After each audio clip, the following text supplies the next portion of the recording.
Hello and welcome, fellow Hearthstonians. I'm PolishKing, and you're watching Deck Dissection Episode 4. Alright, today, super awesome, 4th episode of the series, so you know we gotta do it big. That means we are covering the top contender right now in the format that is Hearthstone Ladder Ranked. And a lot of people aren't too happy about this. The Miracle Rogue himself has recently ascended to rank 1 NA and EU, playing this particular deck, and you can guess what it is. It's a deck everyone loves to hate, constantly breaking the way we play Hearthstone. That is Hunter. Yes, we are unleashing the hounds non-stop today to find our way to Legendary. So, this is really interesting. I think Kolento had a great twist on the Hunter deck. We'll go over everything and show you how to play this optimally, hopefully, and give you a lot of different card choices to definitely bolster your deck for the ranks you're expected to play in your expected metagame. Alright, first let's jump into the regular deck. So, what do we see here? Where are the weapons? There are no weapons. This is a weaponless Hunter deck. Do you know why? Because we have a secret weapon, but we'll get to that later. Alright, so let's break down the basics of the deck. Hunter's Mark, awesome for taking real threats and turning them into nothing. You really want to get your 8/8 Molten Giants and Mountain Giants out of the way. The best way to do is to Hunter's Mark one of them and throw a Hound at them. Quintessential card for Hunter. Will always be there. Get rid of taunts and prevents you from really taking down your opponent's life totals. You know, it's one of the best cards that a Hunter can play, even though it does very little for the cost of a card. Flare. You're playing a lot of mirror matches now. Hunters all over the place. Destroys their secrets, gives you tempo, you know, makes them waste mana for no reason, and it draws you a card. So you're basically playing with a 25 card deck, which lets you get to all your good cards faster. Flare's awesome at just being a cycle card for 1 mana. Tracking, this card is awesome. Card selection is super crucial when you want to take over games, and tracking lets you get to your best cards faster. You get to discard all the garbage that's on top of your deck, and you get to pull something really good that you might need. So situationally, tracking can be so good. And when you have an extra mana on your turn, it's better because you're not wasting any mana, you're playing 100% efficiently. I love this card. I love card selection. That comes over from, you know, the Magic the Gathering days when card selection is super powerful, and I think it's still reasonably strong in this game. So I really like tracking. But a little tip on playing your trackings really well is to make sure you know what you're discarding, because a lot of the times someone will track and they'll discard a Timberwolf and they'll play to a Timberwolf as they're out, even though they don't have any left in their deck.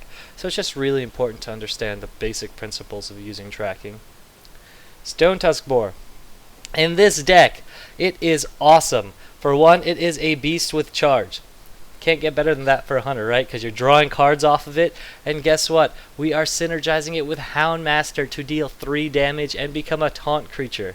That is super awesome. 5 mana Houndmaster with a Stone Tusk Boar. Can't really ask for much more. The card has really found a place here, and you know, it doesn't hurt that it helps your kill commands deal damage, and I say it's a very powerful tempo card in this deck, more so than in any other Hunter deck. I saw a couple of the Hunter decks playing it before, and it was mainly just to synergize with Timberwolf, but I think it's really found a sweet spot in this deck and is much more impactful than you'll find in the other decks. It was mostly just used as filler in the other Hunter deck, I would say. We have the classic Timberwolf, Unleash the Hounds combo. You know, you're destroying your opponent's board, punishing them for playing creatures, trying to kill you, all that unfair stuff that makes Hunter really good.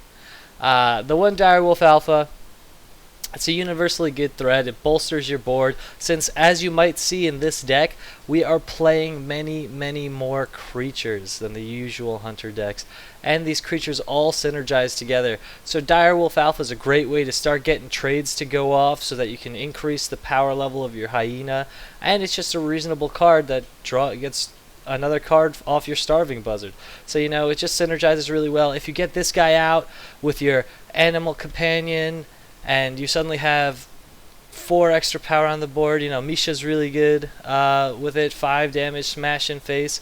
It's just like the Direwolf is exactly what we're looking for in terms of shoring up our damage a little bit, because we do have a lot of weak threats in River Crocs and Ironbeak Owls, because these are more utility creatures that synergize really well with Houndmaster removing threats. So you kind of need the Direwolf to bolster their threat efficiency. This way they can trade with 3 toughness creatures, and they can really plow their way through an opponent's life total quickly and efficiently. Okay, Scavenging Hyena. So we threw a whole bunch of beasts in the deck. Only thing that makes sense is to find another way to synergize with them. If Unleash and all these pumps weren't enough, we do have Scavenging Hyena. +2/+1, not much more to say, just becomes a huge threat very quickly as we have many cheap beasts in the deck, and we are constantly playing them out. And coupled with Unleash the Hounds, I've seen 10 power Scavenging Hyenas created in one turn that your opponent just cannot deal with. They'll need their silence effects, which are atrocious versus most of the cards in this deck, and they'll have to hold them and be ready to play them to deal with your Scavenging Hyena, which gives you even more of an advantage because they're not really developing their board or doing anything. It just weakens their deck by playing all these effects and strengthens yours because they're playing into your game plan. So this guy is just another great threat. He's really good, and it's reasonable he's taking the place of Eagle Hornbow, as we are losing a little bit of reach, just because Eagle Horn was basically guaranteed 6 damage usually to someone's face, and it really pressured them. Coupled with your hero power, you're doing 5 damage a turn, but I definitely see a place for the Hyena in a deck like this. So we have our Starving Buzzard draw cards. Animal Companion is the classic, go-to 3-drop for Hunter. It's so powerful no matter what random RNG creature you get out of it. It's very good. Deadly Shot, one of, a nod to control. You really want to get rid of those hard-to-kill creatures, your Sarahs, or Taunted Up, 8/8s. Just, you want to efficiently deal with threats, and Deadly Shot is a good way of doing it. Kill Command is a great finisher, and it works so well with this deck because we play so many beasts. I know sometimes hunters would have these stuck in their hand, and they would just be praying to draw a creature so that they could deal the 5 damage and take somebody out of the game, or kill them, or kill their creature. Now it's so easy to trigger our kill commands that it does not make sense to not play them, and you should be playing the max amount. That's why we have 2. Houndmaster gives everything in this deck taunt. Everything in this deck taunt, and you will have a beast in play when you have a Houndmaster. It is just amazing how well it synergizes with this deck. The card is super powerful. I totally understand why it's in here, and I think it's a very creative twist, especially in the mirror, because you get to put up walls against your opponent when they're playing the generic Hunter deck and just beat them down anyway. It's so powerful. The card is great. I think this is a hidden gem that was really overlooked. I know it was played a little bit last season, but not much, and now it's really shining. Okay, Stampeding Kodo. A lot for the mirror, and a lot against Zoo. Zoo is really good at snowballing. Even when you have Unleash the Hounds, we've lost our Flame Traps because we've lost our Eagle Hornbow, and that weakens up our aggro matchup a lot. So Stampeding Kodo is super good at being a beast and getting rid of creatures for free. He's always going to be a 2-for-1. Sometimes he's going to be a 3-for-1. He's really good at board control. He has an essential place in this deck, and he's a mirror breaker. I haven't seen a deck that doesn't play creatures that Stampeding Kodo can't kill. So it's very reasonable to have this guy in here, and I love him as a 2-of because now you're really playing into him and setting up board states where he can just blow somebody out. You can clean up and now have a 3-5 that takes over the game. Alright, we have our new Eagle Hornbow, guys. Savannah Highmane. This guy is awesome. Control Warrior cannot deal with this guy, so goodbye to them, I guess. It makes your matchup insane. And that was one of the things hunters had a really hard time with. Just armor stacking in general. You can really deal 30 damage in a given game with the Eagle Hornbow build, and this takes you over the top, because even when they deal with your 6/5, you just get an army of 2/2s. And not only that, but they also get you cards and die and increase the strength of your Hyena. This is ultimate synergy, this deck. So it's just super sick seeing these guys. I love the Highmane. Again, this was played last season a little bit, but not enough. I think it's sweet in this deck. I think it's super good in this deck. I think it gives you the reach of Eagle Hornbow and then some, because it bolsters all your matchups. The only issue is Eagle Hornbow had a little more flexibility. This card is really here just against control. If you'll notice that you can't really play it early like Eagle Horn as a 3-drop Eagle Horn. Very efficient. And it deals enough damage to get rid of creatures, and Highmane is just so slow. So that's one of the drawbacks, is this deck is really weak against more aggressive versions of the deck, and has better strengths against the stronger decks. Alright, so let's look at our variations. what we have here is the anti-control list. Boom! Graphic. That's right. Okay. One day I'm gonna stop getting excited over graphics just coming up. So, what did we change in this? We have removed the 2 Stampeding Kodos and the 1 Direwolf. For reasons we don't really want to overextend into cards like Hellfire, other board sweepers, Consecrates. We want our creatures to be tough, durable, very strong. And Direwolf has a reasonable place in the deck, but I don't really see him fitting in against control. You know, he's just too little impact as a card, as top deck, and he might bolster your team, but we don't really want to overextend that much. And we remove the 2 Stampeding Kodos because while they're great against all these aggressive decks that want to take us out and all these mid-range decks that play a whole bunch of creatures, against the control decks they're much, much weaker. Instead we went for the surefire thing and are playing 2 Stranglethorn Tigers. These guys are just 5/5 for 5s that just happen to be beasts and be stealth. So you can pump them up, make them 7/7s, and really beat face with your Houndmasters. You can set them up with Timberwolves for 6/5s. They're just immune to removal also on the turn that they're summoning sick. So you're going to be ready to beat your opponent's face, and you know that they can't stop you. So it's such a powerful card. This guy is awesome. I think he's great at replacing Kodo. The problem is he really makes you weak against control because now we really don't have a way to answer all those early game flood. So be sure if you're playing this type of deck, you are playing against control. Deadly Shot also.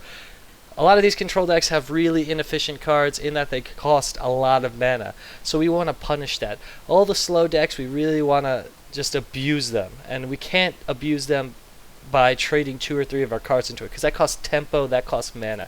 A Deadly Shot gets rid of a Baron getting real fast, gets rid of half of a Cairn. You know, it just does a lot. So it's just a very powerful card, very solid, and I want 2 of them if I know I'm facing against aggro. We have a lot of other cards to think about, though. We have so many sweet cards. Gladiator's Longbow.